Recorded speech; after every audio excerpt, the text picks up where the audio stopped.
Apocalipse capítulo 9, versículos 13 a 15. Então tocou o sexto anjo a sua trombeta, e ouvi uma voz que vinha das quatro pontas do altar de ouro que estava diante de Deus, a qual dizia ao sexto anjo que tinha a trombeta: solta os quatro anjos que estão presos junto ao grande rio Eufrates. E foram soltos os quatro anjos que estavam preparados para a hora, e dia, e mês, e ano, a fim de matarem a terça parte dos homens. No livro de Apocalipse, essa passagem marca um ponto de virada. As primeiras quatro trombetas foram um aviso, um chamado ao arrependimento e uma oportunidade de voltar-se para Deus. No entanto, as trombetas do quinto e sexto anjo trazem juízos mais severos, direcionados especificamente àqueles que se recusam a se arrepender. No primeiro ai, a humanidade não é morta, mas atormentada por gafanhotos demoníacos liderados por Apollyon, o destruidor. Ninguém morre durante esse período. No entanto, no segundo ai, um poderoso exército é desencadeado para matar um terço da humanidade.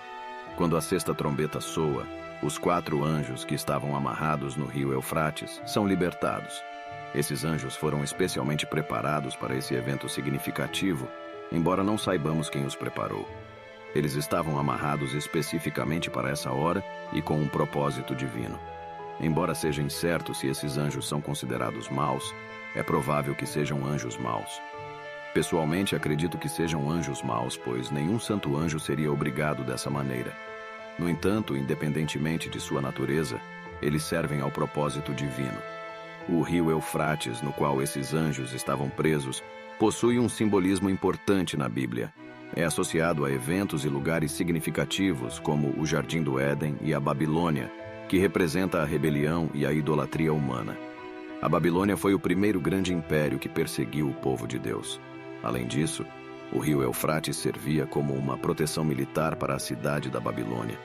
Embora não seja explicitamente declarado na Escritura, essas associações ressaltam a importância histórica e simbólica do rio em relação ao pecado da rebelião e à oposição enfrentada pelo povo de Deus ao longo da história bíblica. Apocalipse capítulo 9, versículos 16 a 19. Agora, o número do exército dos cavaleiros era de 200 milhões, ouvi o número deles. E assim, eu vi os cavalos na visão, aqueles que estavam sentados neles tinham couraças de cor de fogo, de jacinto e de enxofre.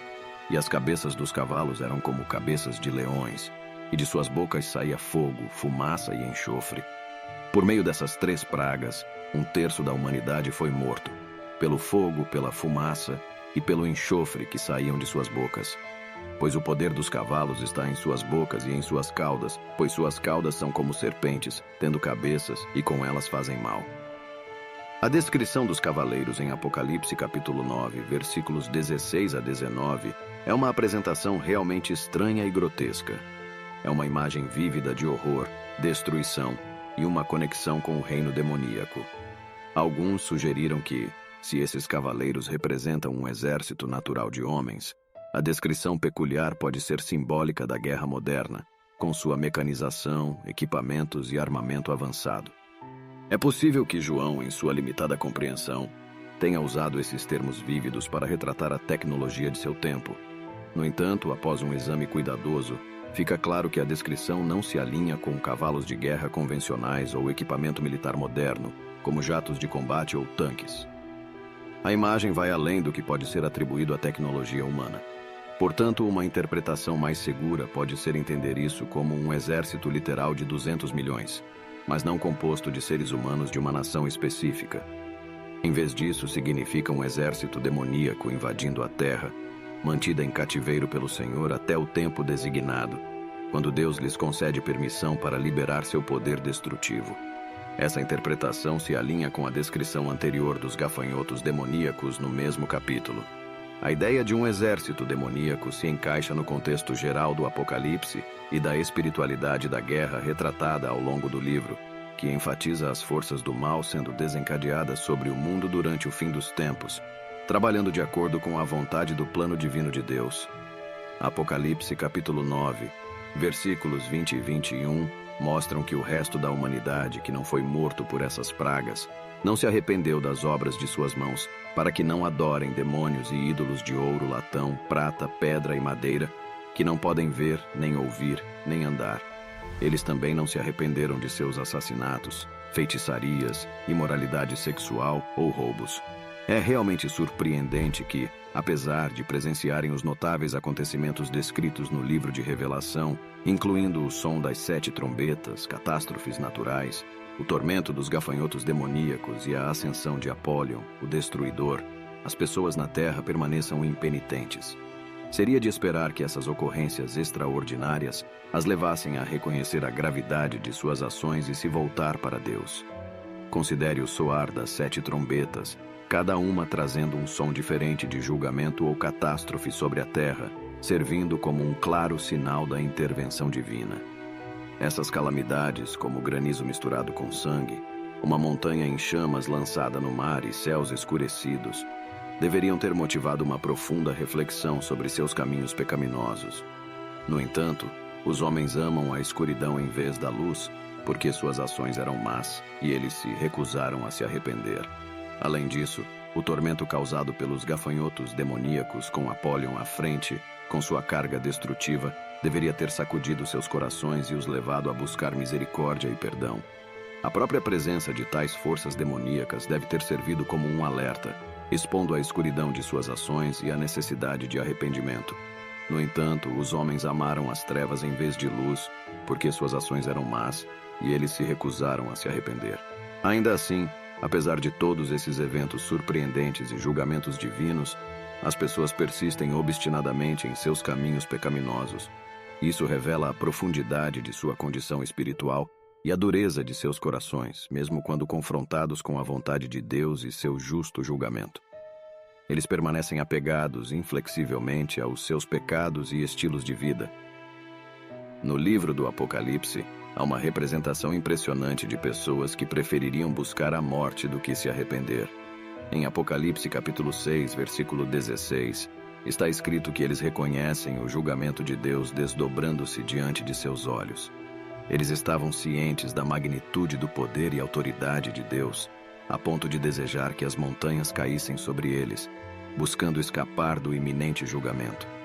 Este retrato revela a profundidade de sua dureza de coração e rebelião teimosa, apesar de testemunharem a verdade inegável da existência de Deus e seu justo julgamento.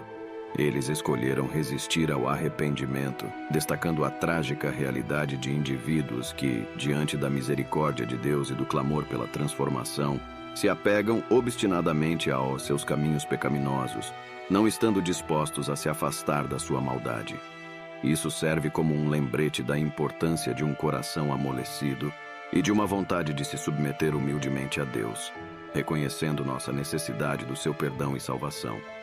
Essa teimosia demonstra o estado caído da humanidade, mostrando como o pecado profundamente arraigado pode cegar os indivíduos para a realidade de suas necessidades de salvação, impedindo-os de abraçar a misericórdia de Deus.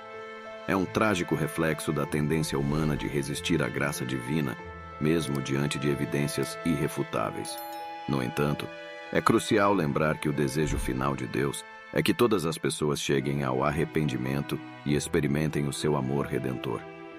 Os eventos que se desenrolam no livro do Apocalipse servem como advertências e oportunidades para que os indivíduos se transformem, se afastem de seus pecados e abracem o perdão de Deus.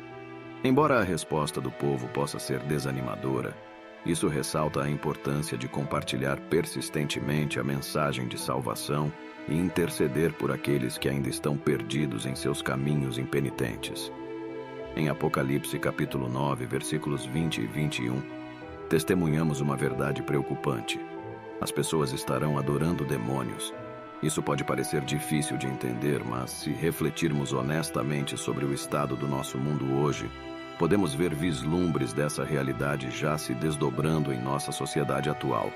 Está se tornando cada vez mais comum para Satanás e suas influências serem celebrados e abraçados. Os enganos e mentiras espalhados pelo inimigo estão sutilmente se insinuando em vários aspectos de nossas vidas, frequentemente disfarçados como normais ou até mesmo progressivos ideais.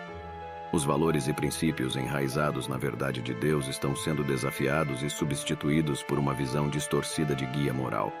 A indústria de entretenimento, a mídia e a cultura popular muitas vezes glorificam comportamentos e crenças que contradizem diretamente o que Deus está ensinando.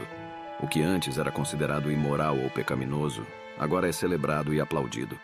Satanás é exibido às vezes sob o disfarce de liberdade ou expressão pessoal, encorajando as pessoas a se entregarem em atividades contrárias à vontade de Deus. A adoração de demônios mencionada em O Apocalipse nos lembra da batalha espiritual iminente. Satanás procura enganar e afastar as pessoas da verdade de Deus, seduzindo-os a adorar qualquer outra coisa além de um Deus verdadeiro.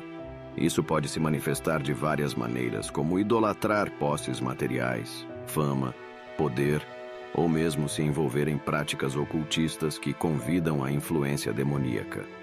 Como seguidores de Cristo, é crucial ser vigilantes e exigentes. Devemos estar cientes das mentiras e influências sutis do inimigo ao nosso redor.